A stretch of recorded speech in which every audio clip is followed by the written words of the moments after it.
inspired by Krishna, nobody can preach Krishna consciousness. It's not an academic qualification or financial strength which helps in the matter, but it is sincerity of purpose which helps us always. This is by Srila Prabhupada. It's something to remember in the course of our activities.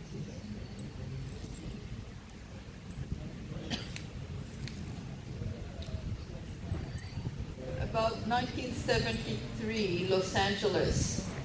I happened to be there. I was 73 or 74.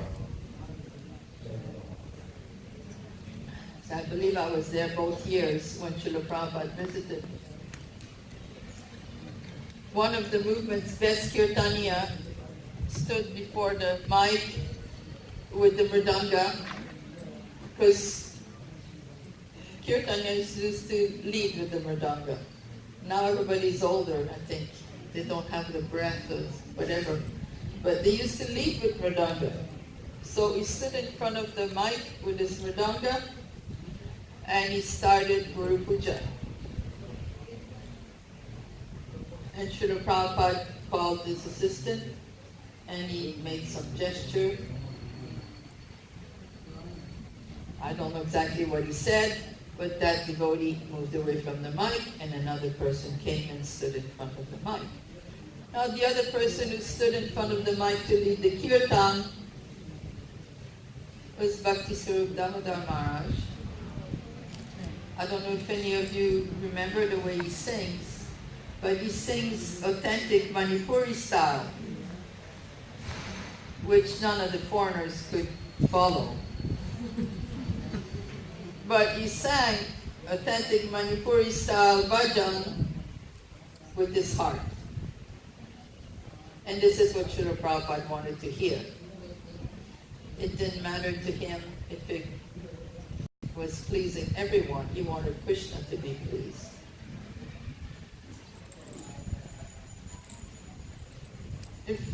From our perspective, it was like Srila Prabhupada replaced a good Kirtaniya by a not so good Kirtaniya. Meaning, we all could tell that the musical expertise is not what makes a Kirtaniya. So, I decided today to speak on some different Kirtan standards.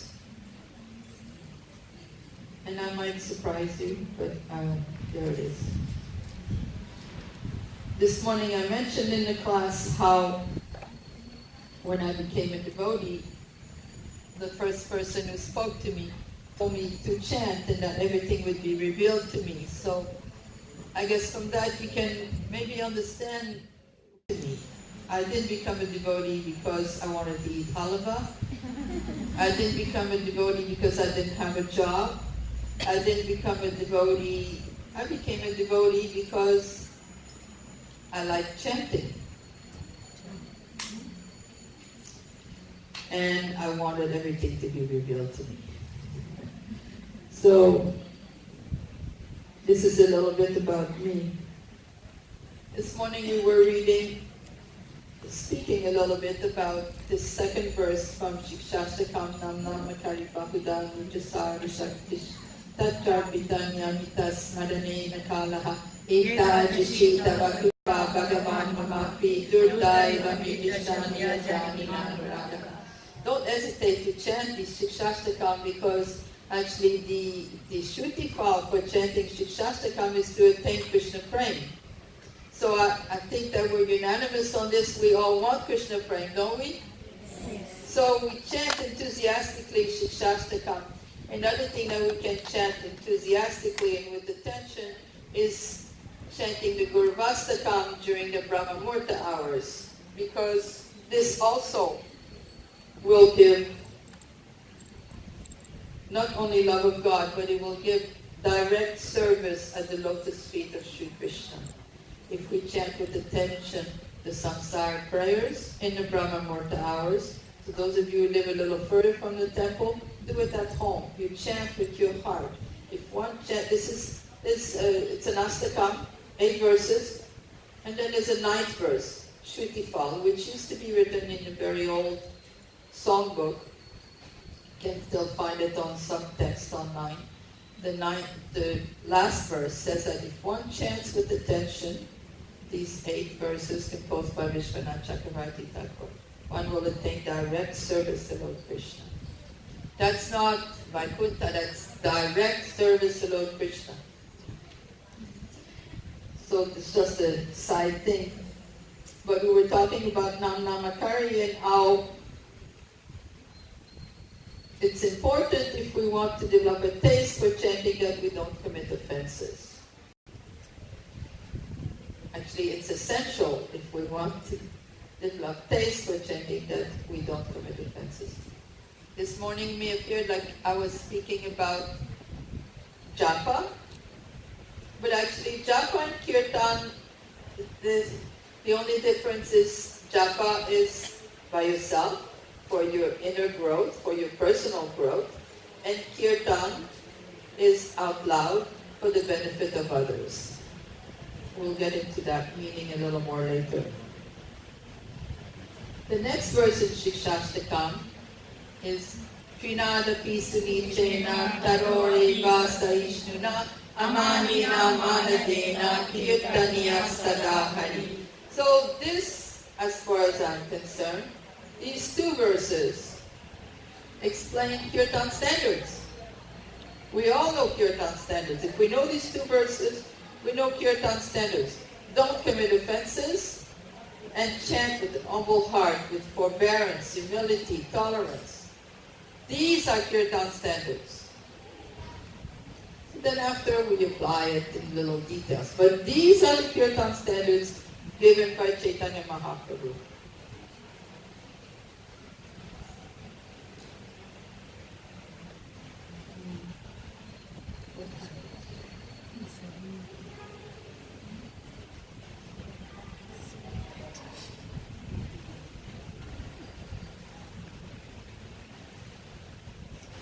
So I'm going to speak to you about 5 different steps to improve concentration on the holy name. But before I go to that, let me speak a little more directly about Kirtan. So I have a question for you. Who is the Kirtanya? Can I see a show of hands? Who's a Kirtanya? Yes. A Kirtanya, every one of you, hopefully, is a Kirtanya. A Kirtanya is one who engages in Kirtan. It's not only the Mridanga players, the kartal players, everyone who engages in Kirtan is a Kirtanya. Not that I'm a Kirtanya because I'm on this side of the mic and you're not. Hopefully we are all Kirtanya. So let me rephrase this. Who in this room is a Kirtanya? Haribo. See, Sankirtan by definition is not a spectator sport. You know, maybe some of you have husbands or brothers who watch the cricket games. Don't tell anyone. That's a spectator sport. You sit and you watch. Kirtan, you don't sit and watch. You take part, by definition. Because Sankirtan means, Sang means Sangha. Sangha Kirtan. Together in Sangha we are chanting. Kirtan is to chant. In Bengal, they chant all sorts of things. They call Kirtan even when the politician is going up the rickshaw. That is also Kirtan. But Sankirtan is of a different nature. We chant together the name of the Lord, because for us there's no other Kirtan of any value. But the word Kirtan basically means to speak out loud. So Sankirtan, we can look at it as 2 meanings. A short for Sangha Kirtan, everyone chanting together. And it's also Samyak Kirtan.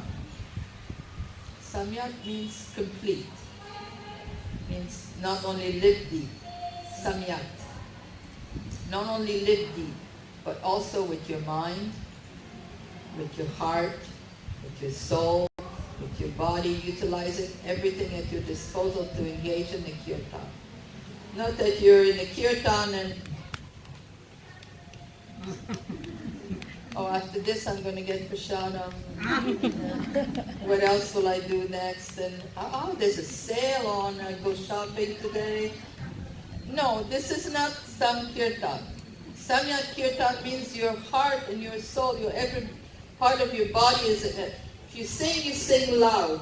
If you play instruments, you're there, you're present. Oh, Kirtan leader going faster, going slower. This song was a test like that, because sometimes I go fast, sometimes I go slow.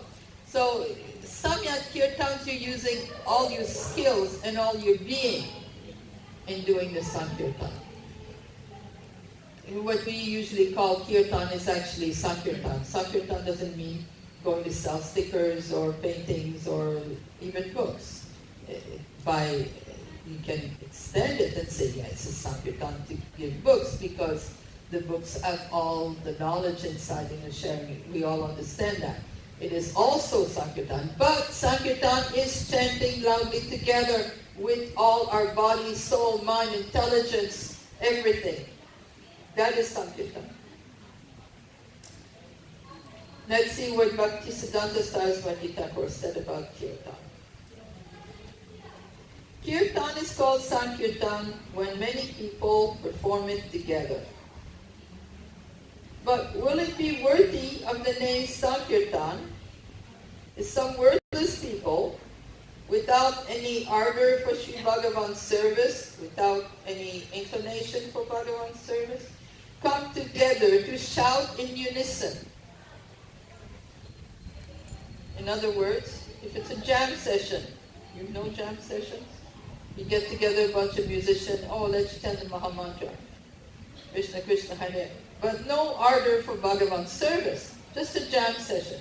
So, he's saying, will it be worthy of the name Sankirtan if some worthless people, without any ardor of Sri Bhagavan's service, come together to shout in unison?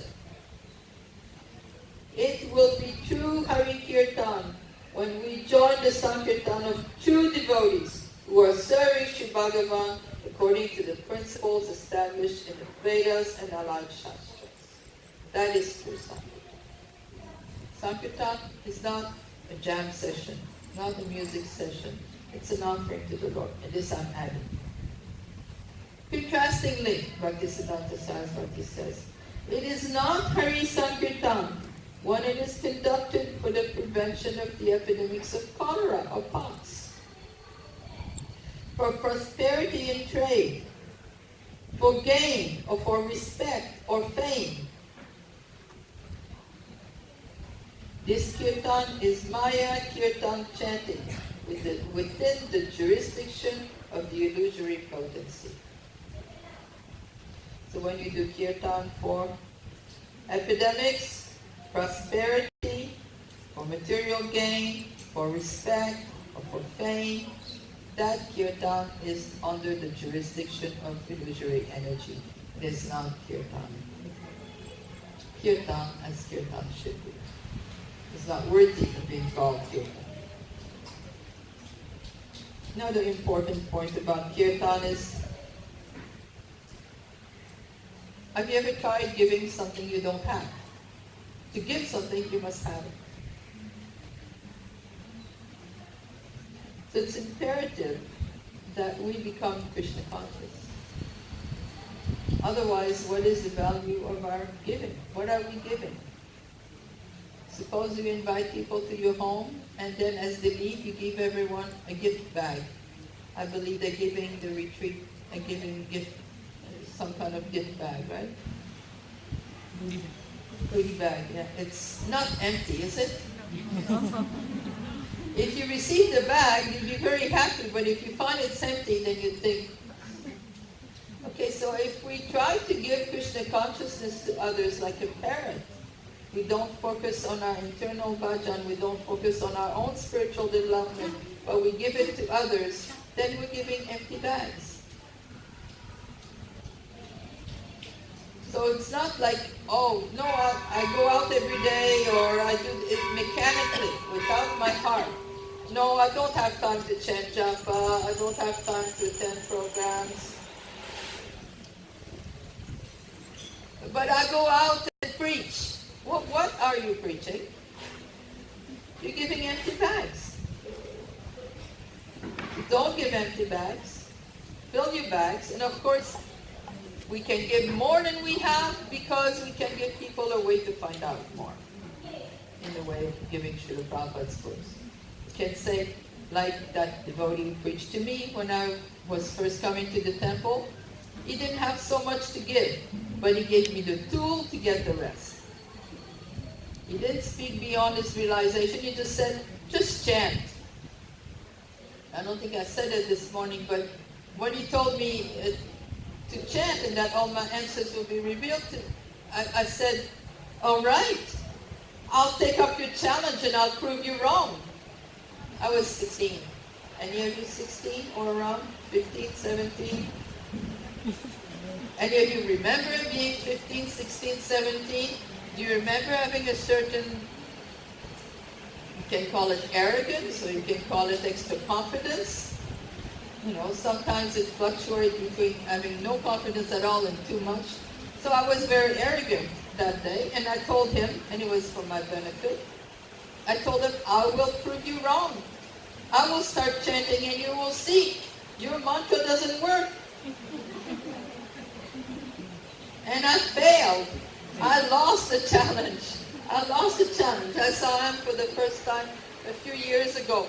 All these years I never saw him because he moved to France to work on book translations, and I never saw him till a few years ago. He came to my room. He had heard that devotee joined and like that. So he came and saw me in Mayapur. And I told him, well, I lost the challenge, thank you. Very happy to have lost. So, he didn't have pure chanting. He couldn't give me Shuddhanam, but he could give me a way to be on the way to Shuddhanam. So what he gave was not an empty bag, because what he gave was real. There was one little girl, Saraswati. She traveled with Srila Prabhupada in India with Malati's daughter. She was 3 or 4. And she would tell people, and she was very friendly, and she would go to big grown-ups, and she would say to them, do you know who Krishna is? And people would say, you tell me. They'd say, Krishna is the Supreme Personality of Godhead. That's all she knew. But she gave it, and people were transformed just by hearing it, because it was true to her. So we have to work on ourselves so that we're not just pretending. We're not fake devotees, we're true devotees.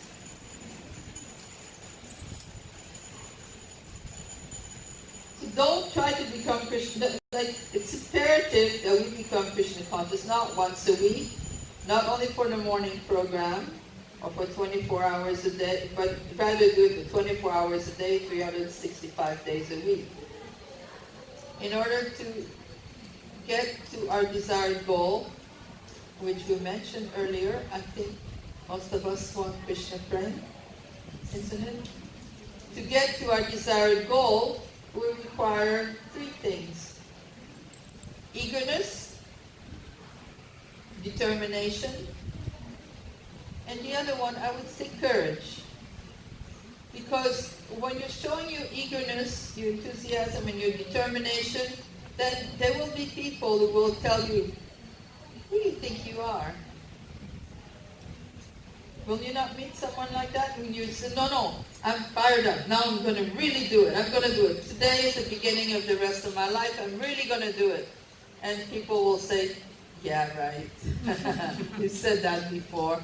So you need courage. Courage of your conviction. Courage to tell them, no, this time I am going to do it. I'm going to chant from my heart. I will go back to Krishna in this lifetime. Because I owe this to my spiritual master. Our spiritual master is taking on so many challenges. He's preached to me. He gave me Krishna. But he doesn't want me to be a devotee once a week. He doesn't want me to be a devotee 1 hour a week. He doesn't want me to be a devotee only when he visits. He wants full commitment. He wants me out of samsara. It's not because he wants something for himself. He wants you out of the suffering that is attached to taking birth again and again. Birth, old age, disease, old age. It's not fun.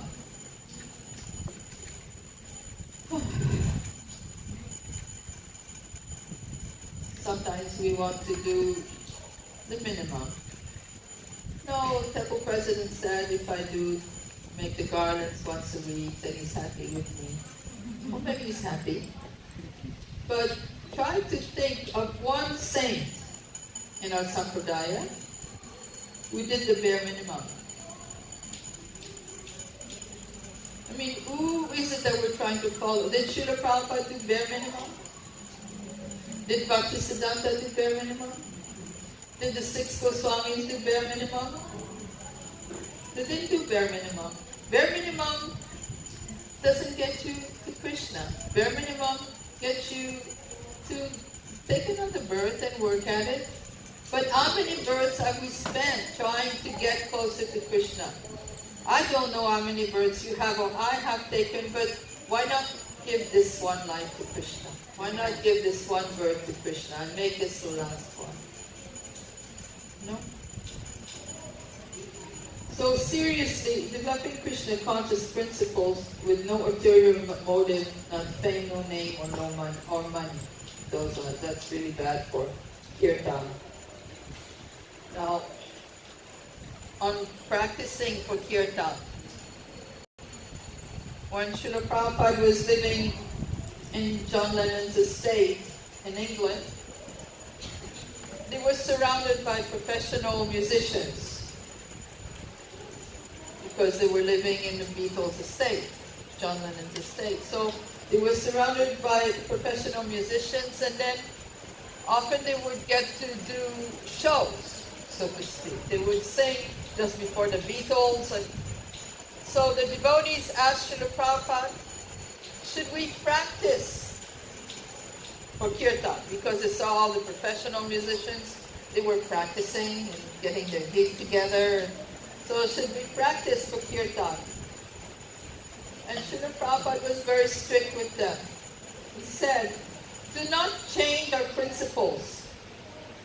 Practicing is already done by Kirtan. It is not required for us to become artists.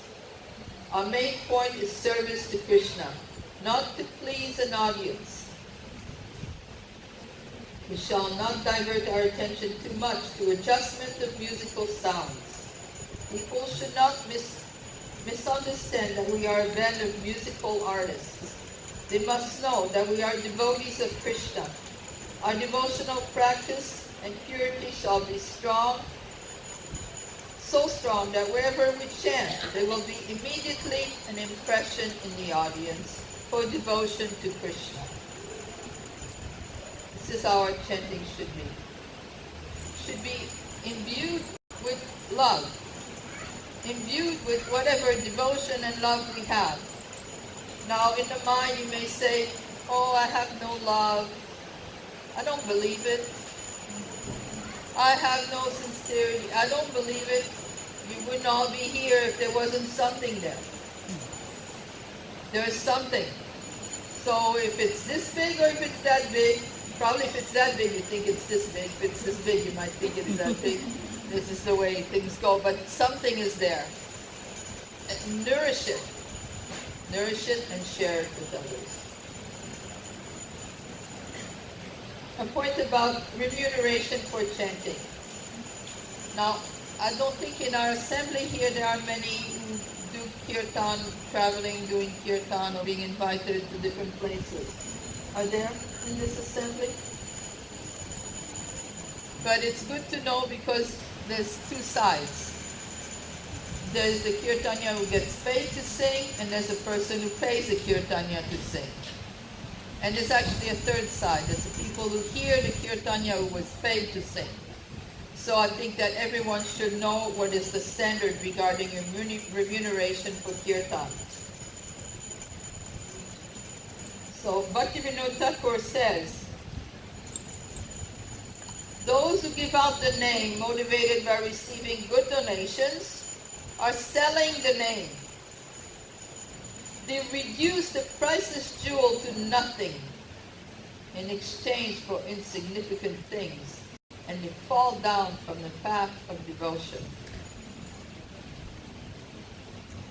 I'll read you right away the part from Hari Bhakti Vilas because it will put things in perspective. In Hari Bhakti Vilas it says that he who does, he who hears, and he who pays, all three of them fall from the path of devotion. So if you want a certain kirtanya, you want to hear them, it's gentlemanly to say, we will pay you fare and we'll give you accommodation. That is just gentleman behavior. But if someone tells you, it will cost you da-da-da-da-da, you don't want to hear that kirtan, you don't want to pay for that kirtan, you don't want to be anywhere close to that kirtan, because you will fall from the path of devotion.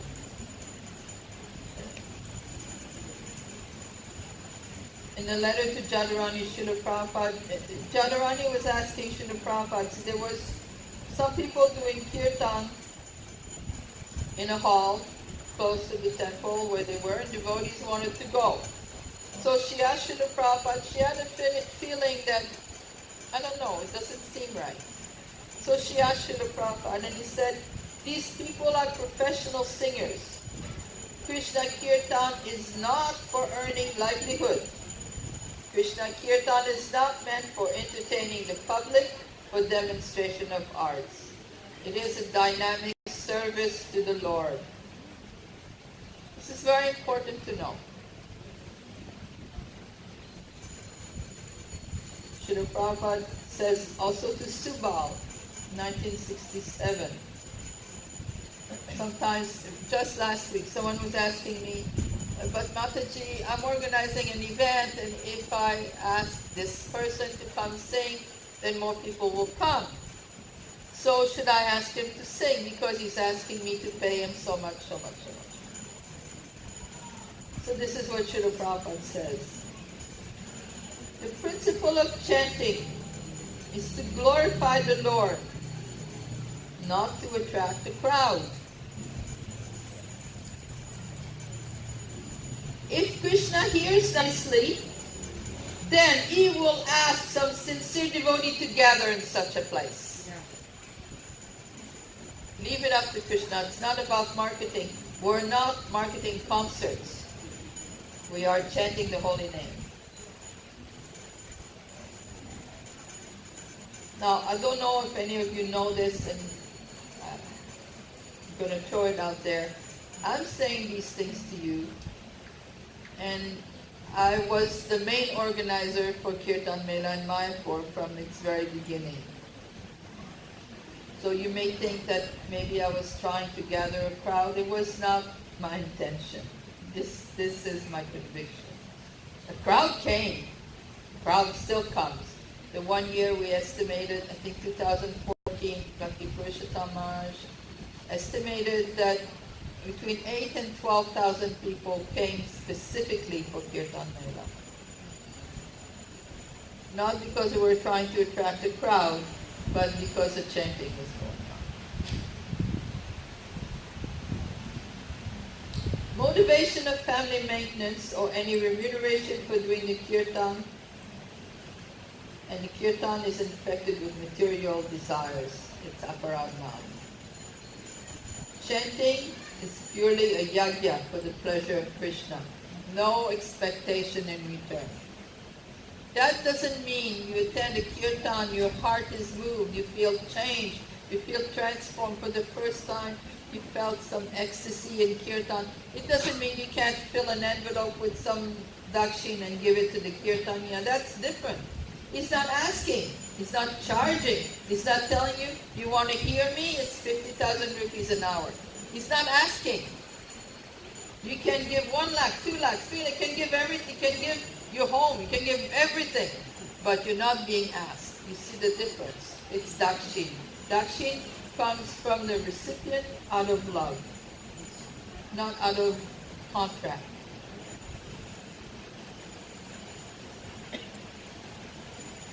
Sankirtan is for the purpose of satisfying the Yagya Purush. Who is the Yagya Purush? Chaitanya Mahaprabhu. No question of asking for anything in return. One has faith that Krishna is God. Gradually, his chanting will purify.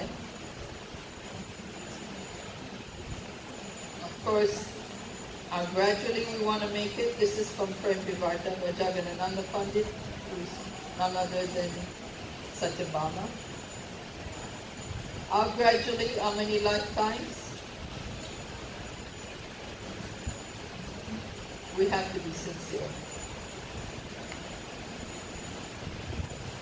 Oh, something else on the pranami, when you're receiving dakshin.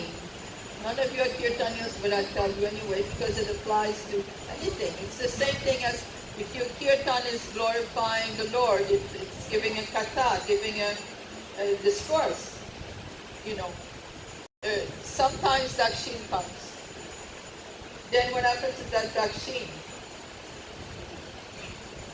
50-50 to the service of Vaishnavas. 25% set aside for emergency, 25% for maintenance.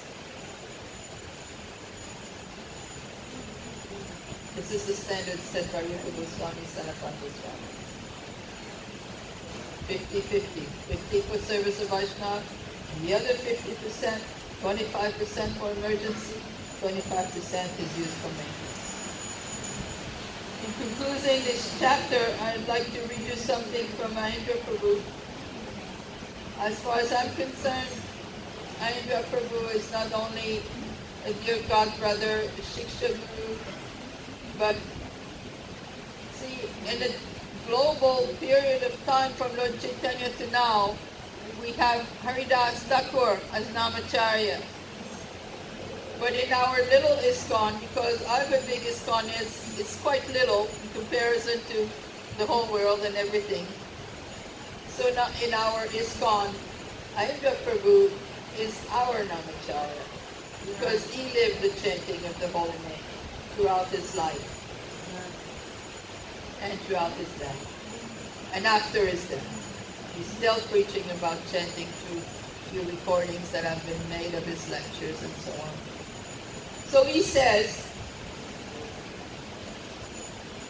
talking about chanting for money and so on, such chanting is not chanting the holy name.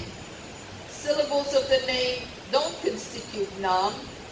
Nam is there when he, Krishna, the holy name, he agrees to manifest dancing on your tongue. It's imitation kirtan. Ravana tried to abduct Sita, but he did not get Sita, he got Maya Sita. So if you think you're getting the holy name because you're singing the words, but actually you're thinking about, well, the boys are going to notice I have a sweet voice, then that's Maya Kirtan. Mentality to exploit the name of Krishna and Radha is the same, exploiting for one's sense gratification. Krishna's names are not so cheap that you can sell it like that. Like the Bengali professional kirtanias. You only increase your bow suppressions, but will never either get trained nor inculcate bhakti onto others. Better to perform kirtan with whatever you have. You will get ahead. Doesn't have to be materially perfect, in other words. Doing business with the holy name is not pure chanting. Only the pure name can give bhakti shakti. Don't give out empty bags. Okay, so I said, how much longer do I have? Is it 10 more minutes only? 10 more minutes. 10 more minutes. Ooh, okay. I was going to give you some tips on how to chant attentively, but this will take more than 10 minutes. Maybe we can do those tomorrow. I'll talk to you about some guidelines that we had in Mayapur regarding Kirtan. And these were guidelines given to us by management, and I will try to read them out to you with a deeper understanding. In order for the focus to remain on Mahamantra, the Kirtan leaders are encouraged to direct the attention away from themselves. No fancy dress or stage-like presentations. Spotlights may be used as an exception in some preaching stage programs. Okay? Now, yeah. Where's the buzzer? Can you hear? I need to, okay. What's your name? Sarvani. Sarvani, stand up. Stand up so I can see you. Okay. Now, what do you see? Do you see pink sari with some blue shades of flowers? You see a dark blue chole, 2 earrings, a pendant with an orange rope, ponytail, a cell phone, or maybe also a power charge, something like that. Is this what you see when she stands up? Or do you see Sarvani? You see Sarvani. Why is it? Because her sari, her blouse, her chain, her earrings, her glasses, her cell phone are fully engaged in her service. They have no separate agenda. The cell phone is not saying, oh, I'm going to get Sarvani to stand up. Everybody will see me. No separate agenda. Right? So all you see is Sarvani. There's a verse in Chaitanya Charitamrita that says, when the Sankirtan resounded, it filled the 3 worlds. Pretty loud. Indeed, no one could hear any sounds or musical instruments other than the Sankirtan. Right. It had just finished saying, 2-3 verses before, that there were 4 Sankirtan parties, and in each one there was 2 mridangas, and with each 2 mridangas there were 4, each mridanga there was 2 pairs of kartals. So that means 8 kartals, 2 mridangas, times 4, that means 8 mridangas, 16 pairs of kartals. And here it says, no one could hear any musical instruments other than the Sankirtan. How is that achieved? It's when the instruments are fully in the service of the Kirtan and all you hear is Kirtan. You're not hearing, oh, I can tell he's playing mridanga. I can tell he's playing kartals, she's playing kartals, because all the instruments are serving the Kirtan. So all you hear is the Kirtan itself. But it was loud. No one could hear any sound of musical instruments other than the Sankirtan. It filled the 3 worlds.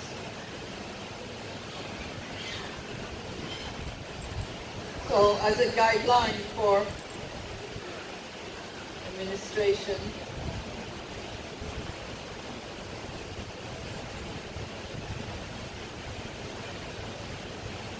if any of you are ever involved in sound, the sound should be, and see, people who are doing the sound, their job is not to make it loud.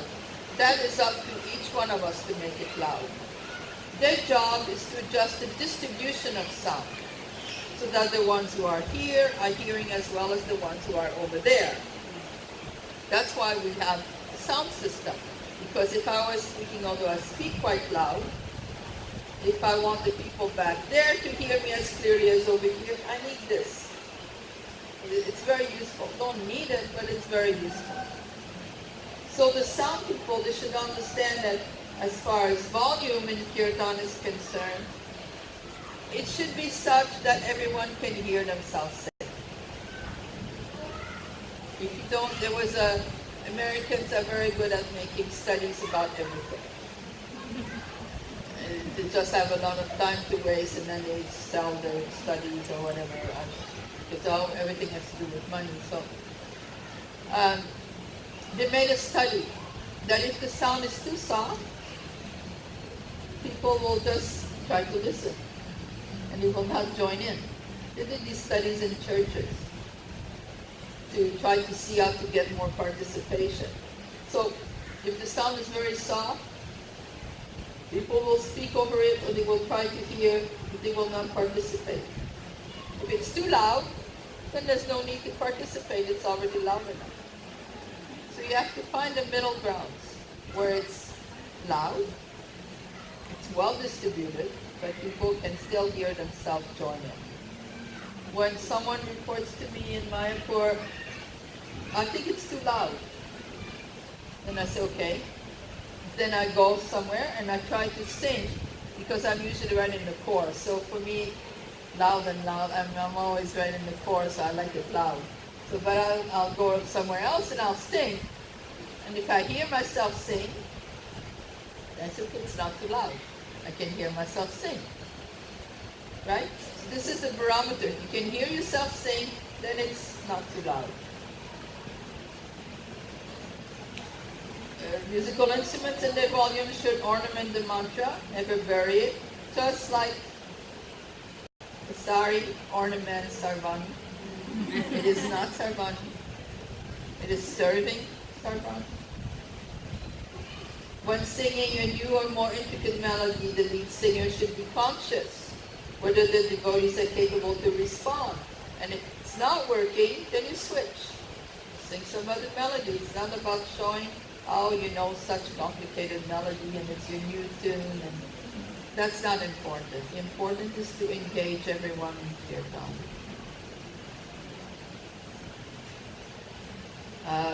Alap. I think here you probably all know alap. Alap is usually an expression of joy in Kirtan, that the singer will feel his heart is warm, and then he'll go, ah, you know. It's not appreciated by many devotees in ISKCON who are not accustomed to it. They don't like it, and unless you're very musical, you kind of get lost. Oh, okay, he's gone to do his thing now. Maybe I'll go do something. I'll come back when Kirtan starts again. You know, tends to, you lose devotees. And since the idea of doing Kirtan is to be together, we recommend that such expression of feelings that are done with Allah be limited to half a mantra. Hare Krishna, Hare Krishna, Krishna Krishna, Hare Hare, Hare Ram, Ram Ram, Hare Hare, like that. So you do the one part really slow because you really feel like saying it slow, but then you move it back to a fast beat that everybody can follow. Don't lose everybody. Assign responders. There's a question whether assigned responders, you ever do responders, like a second mic, somebody else as a mic than the Kirtan leader? Actually from Lord Chaitanya's days. In Chaitanya Charitamrita, Madhya Lila 13:36, it says, describing the Kirtan Ratha Yatra, it says, Sarvadamada was chosen as the leader of the first party and was given 5 assistants to respond to his chanting. Not one, because if it's one, it's confusing. Who's leading? Is it this mic that's leading or that mic that's leading? Then it gets very confusing. But if there are several people who are assigned responders and they're singing together, the voice of 5 together equal to the voice of the one, the response, then you have someone to lean on, sort of. Maybe you're not as expert at hearing Kirtan or different melodies, so then you just see what he or she is doing and you sing with them, like that. There's a little bit more here, but I really don't want to throw us off schedule. So I think I will stop here. Because I'm already over by a couple minutes, and we haven't taken any questions. And I've been saying all these things to you, so maybe I can take 1 or 2 questions, and we can reconvene tomorrow. Tomorrow there's a change to the schedule. I was going to give class 9:45 and then after lunch, and instead I will do 2 classes, one back to back. So between breakfast and lunch, you get me for that whole period. So I think it's easier to follow with the topic if we just do it like that. We'll break in the middle like that. Okay, so are there any questions on today's topic? If not, then we will see each other. Oh, we see each other tonight also. Any questions?